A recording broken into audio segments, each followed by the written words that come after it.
Gender identity has been a major topic for legislators this session. Most of the debate focused on conservative bills, but a new wave of bills had hearings this afternoon that look to take things in the opposite direction.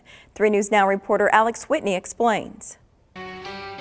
Trans individuals only make up a small portion of the population, around 1.6% of all adults according to the Pew Research Center.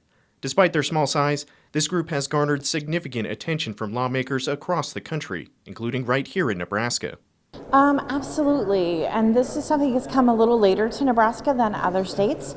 We've seen other states surrounding us with a lot of legislation that targets LGBTQ, especially trans individuals, and now we're just seeing them come into Nebraska. So while it's late, we're not entirely surprised that it's here. So far, most of these bills being discussed are opposed to trans individuals, with bills like LB 574, which would ban gender-affirming care for minors, or LB 575, which regulates bathrooms based on an individual's biological gender. But that doesn't mean there isn't support for the trans community in the legislature.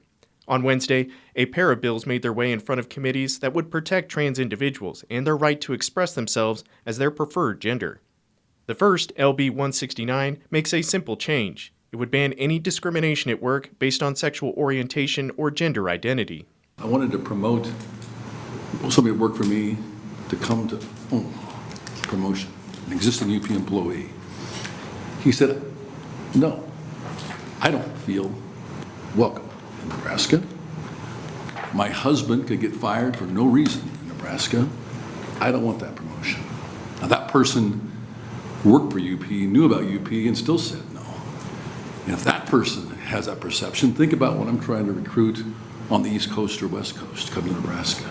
Business leaders from the statewide chamber to big businesses like Union Pacific supported LB 169, arguing it's necessary to reverse Nebraska's growing problems with brain drain. The other bill looks to ban a practice that has already been banned in many states. LGBTQ folks are not genetically predisposed to suicide.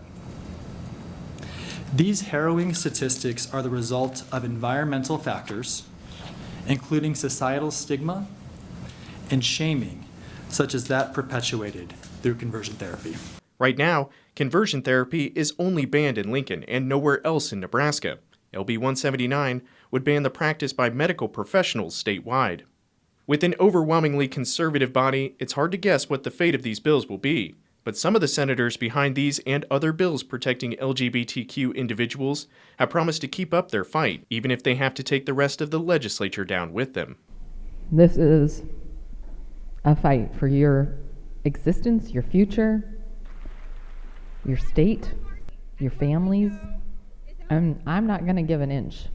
In Lincoln, Alex Whitney, 3 News Now. While all of the bills mentioned have been heard in committee, none have been scheduled for a floor debate yet.